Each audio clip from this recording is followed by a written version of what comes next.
মৰমৰ ছাত্ৰ ছাত্ৰীসকল তোমালোকক মোৰ ইউটিউব চেনেলটোলৈ স্বাগতম জনাইছো। আজি মই ক্লাছ 8ৰ হিন্দী কিতাপখনৰ 4 নম্বৰ চেপ্টাৰ জলাশয় কে কিনাৰে কুহুৰি থি এই কবিতাটোৰ অনুশীলনীত থকা প্ৰশ্নকেইটাৰ উত্তৰ লিখি দিম। তোমালোকে মোৰ চেনেলটো সাবস্ক্ৰাইব কৰি লবা আৰু ভিডিঅ'টোত লাইক কৰিবা, কমেন্ট কৰিবা আৰু লগতে ভিডিঅ'টো তোমালোকৰ বন্ধু বান্ধৱীক শ্বেয়াৰ কৰি দিবা। এতিয়া अभ्यासमालात थका 1 नंबर प्रश्न तो हल कविता को ध्यान से पढ़ो और उसमें चित्रित जलाशय के सौंदर्य का वर्णन करो। अर्थात यार अर्थ तो हल कविता तो मनोयोगेरे पढ़ा और तात उल्लेख करा जलाशयर सौंदर्य वर्णना करा। एतिया मैं उत्तर तो लिखि दिम। उत्तर तो हबो 1 नंबर उत्तर कवि निराला जी ने जलाशय के किनारे कुहुरी थी कविता में जलाशय के सौंदर्य को बड़ी सुंदरता से चित्रण किया है। जलाशय हरे नीले पत्तों से घिरा हुआ है। जलाशय के किनारे आम, नारियल और तार के पेड़ लगे हुए हैं। ये सभी पेड़ जलाशय की सुंदरता बढ़ा रही है। जलाशय के चारों ओर कोहरा छाया हुआ है। एक बार 2 नंबर प्रश्न तो हल जलाशय के किनारे कुहुरी थी कविता का भावार्थ अपने शब्दों में लिखो। यार अर्थ तो हल जलाशय के किनारे कुहुरी थी कविताटिर मूल भाव निजर भाषारे लिखा। एतिया मैं कविताटोर मूल भाव लिखि दिम। 2 नंबर उत्तर जलाशय के किनारे कुहुरी थी कविता में कवि निराला जी ने एक प्राकृतिक सौंदर्य सुंदर रूप से वर्णन किया है। इस कविता में कवि ने प्रकृति के विविध साधनों के माध्यम से शीत ऋतु का वर्णन किया है।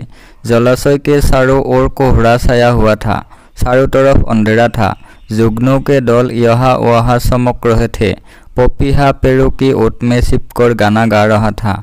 सियार निर्भय होकर घूम रहे थे। एक बार 3 नम्बरर क नम्बर प्रश्न तो हल जलाशय के किनारे घना अंधकार क्यों छाया हुआ था। यार अসমীয়া अर्थ तो हल जलाशयर काखत घन अंधकारे किय आवरी धरिছিল। एतिया उत्तर तो हल 3 नम्बर क उत्तर जलाशय के किनारे कुहुरी थी और वहाँ हरे नीले पत्तों का घेरा था, इसलिए जलाशय के किनारे घना अंधकार छाया हुआ था। यार पिছত ख नम्बर प्रश्न तो दिया आछे सुबह प्रकृति में क्या क्या परिवर्तन होते हैं। यार अर्थ तो हल रातिपुआ प्रकृतित की परिवर्तन হয়। एतिया उत्तर तो हल 3 नम्बर ख उत्तर सुबह पूर्व दिशा में सूर्य उगकर धरती में उजाला फैलाता है। सुबह होते ही कोलियाँ खिलने लगती है। सुबह के समय ठंडी और सुहानी हवा चलती है। चिड़िया चहकते हैं। यार पिছত ग नम्बर प्रश्न तो हल कविता में वर्णित पशु पक्षियों के नाम और उनके कार्यकलापों का उल्लेख करो। इयाते কৈছে कविताटोत वर्णना करा पशु पक्षीर नाम और सिहतर कार्यप्रणाली उल्लेख करा। एतिया उत्तर तो मैं लिखि दिसो। ग नम्बर उत्तर कविता में वर्णित पशु पक्षियों के नाम हैं सियार और पपीहा।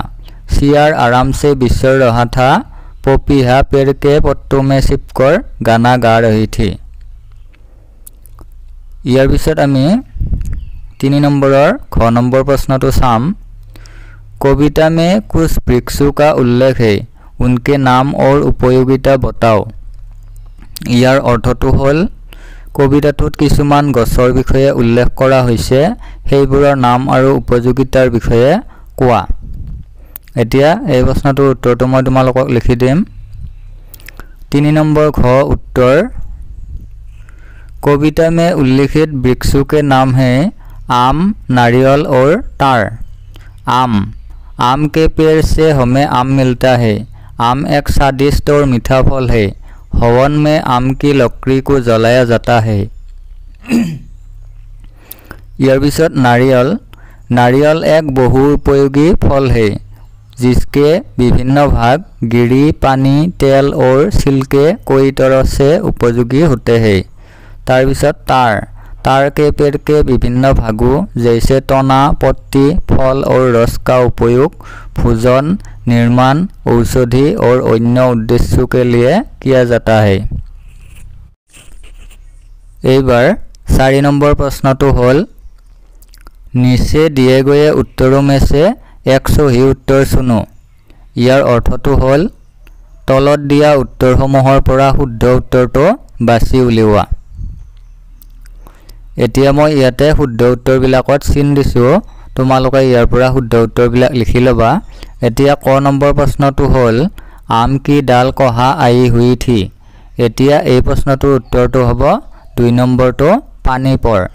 ইয়াৰ পিছত খ নম্বৰ প্ৰশ্নটো হ'ল किसके दल यहाँ वहाँ चमक रहे थे।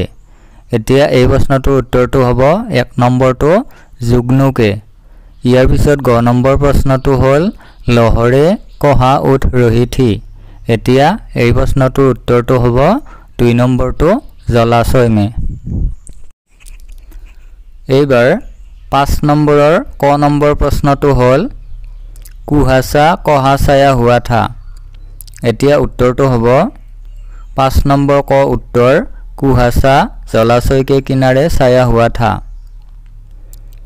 এইবাৰ খ নম্বৰ প্ৰশ্নটো হ'ল हवा में किसकी सुगंध मिली हुई थी।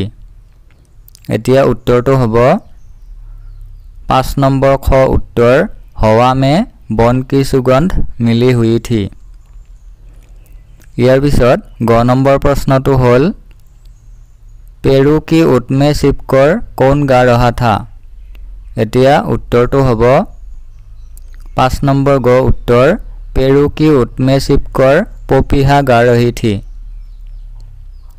ইয়াৰ পিছত খ নম্বৰ প্ৰশ্নটো হ'ল तारे कब छिप गए।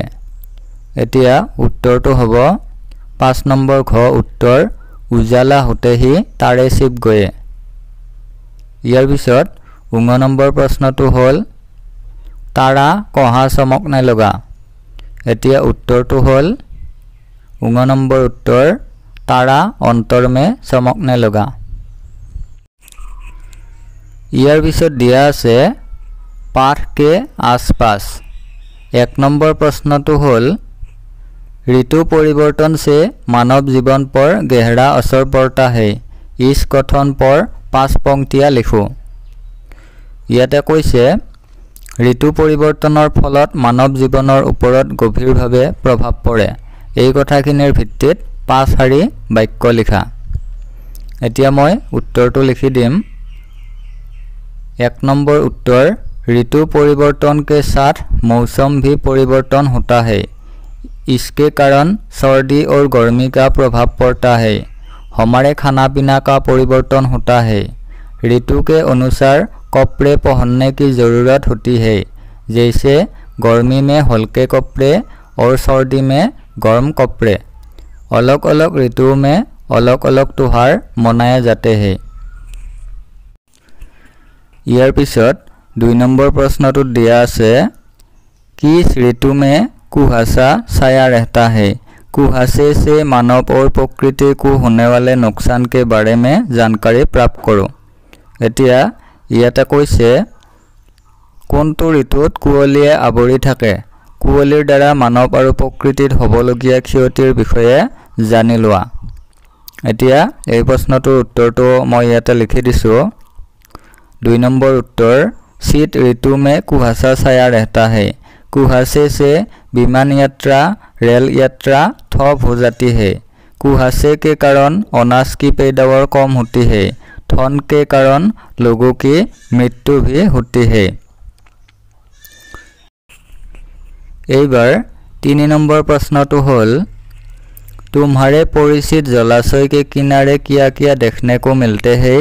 पर्यवेक्षण करो और अपने अनुभव साथियों के साथ बांटो। এতিয়া ইয়াতে কৈছে তোমাৰ পৰিচিত জলাশয়ৰ কাষত কি কি দেখিবলৈ পোৱা যায় পৰ্যবেক্ষণ কৰি নিজৰ অনুভৱ বন্ধু বান্ধৱীৰ সৈতে আলোচনা কৰা। এতিয়া মই ইয়াতে তোমালোকক উত্তৰটো লিখি দিম। 3 নম্বৰ उत्तर जलाशय के किनारे पेड़ पौधे वन्यजीव पक्षी पहाड़ उद्यान आदि देखने को मिलते हैं एनेকৈ চমুকৈ লিখিলেই হ'ব ইয়াৰ পিছত 6 নম্বৰ প্ৰশ্নটো হ'ল जीव जंतुओं पर ऋतु परिवर्तन का कैसा प्रभाव पड़ता है इस विषय पर 5 पंक्तियां लिखो यार अर्थটো হ'ল জীৱ জন্তুবোৰৰ ওপৰত ঋতু পৰিৱৰ্তনৰ প্ৰভাৱ কেনেদৰে পৰে এই বিষয়ে 5টা বাক্য লিখা এতিয়া মই এই প্ৰশ্নটোৰ উত্তৰটো তোমালোকক লিখি দিম 6 নম্বৰ उत्तर जीव जंतुओं पर ऋतु परिवर्तन का गहरा प्रभाव पड़ता है ऋतु परिवर्तन के साथ साथ जीव जंतुओं का ठहरना अलग अलग होता है इस प्रभाव से खाना पीना भी परिवर्तन होता है सर्दी या गर्मी में रहने वाले हर जंतुओं का जीना अलग है ऋतु परिवर्तन से जीव जंतुओं का बहुत तकलीफ होते हैं वर्षा ऋतु में बाढ़ आने से जंगल में रहने वाले जीव जंतुओं की मृत्यु भी होते हैं ইয়াৰ পিছত দিয়া আছে भाषा अध्ययन एतिया 1 नम्बर प्रश्नটো হ'ল कविता में आए क्रियापदों में किस काल की बहुलता है उदाहरण देकर समझाओ एतिया उत्तरটো মই ইয়াতে লিখি দিম 1 नम्बर उत्तर कविता में आए क्रियापदों में भूतकाल की बहुलता है जैसे कुहरी थी खेड़ा था पुकार रहा था बिछड़ते थे चमकता था आदि ইয়াৰ পিছত 2 नम्बर प्रश्नটো হ'ল निम्नलिखित पंक्तियों में आए शब्दों को गद्यानुरूप क्रम दो अर्थात तলত দিয়া শাৰীকেইটা গদ্য ৰূপত সজোৱা এতিয়া ইয়াতে দুটা বাক্য লিখা আছে এই বাক্য দুটা আমি গদ্য ৰূপত সজাই লিখিব লাগিব ইয়াতে কবিতা আকাৰত দিয়া আছে আমি সজাই পৰাই গদ্য ৰূপত লিখিব লাগিব এতিয়া ক নম্বৰ বাক্যটো হ'ল পপিহা পুকাৰ ৰহা থা সিপা এতিয়া এইটো আমি সজাই পৰাই গদ্য ৰূপত লিখিলে হ'ব ক নম্বৰ উত্তৰ পপিহা সিপকৰ পুকাৰ ৰহা থা নাইবা এনেকৈ লিখিব পাৰি সিপা পপিহা পুকাৰ ৰহা থা ইয়াৰ পিছত খ নম্বৰ বাক্যটো হ'ল চিয়াৰ বিচৰতে থে আৰামছে এতিয়া এই বাক্যটো আমি সজাই পৰাই গদ্য ৰূপত লিখিলে হ'ব খ নম্বৰ উত্তৰ চিয়াৰ আৰামছে বিচৰতে থে মৰমৰ ছাত্ৰ-ছাত্ৰীসকল আজিৰ ভিডিঅটো ইমানতে শেষ কৰিছো তোমালোকে ভিডিঅটো লাইক কৰি দিবা কমেন্ট কৰিবা আৰু লগতে মোৰ চেনেলটো সাবস্ক্ৰাইব কৰি লবা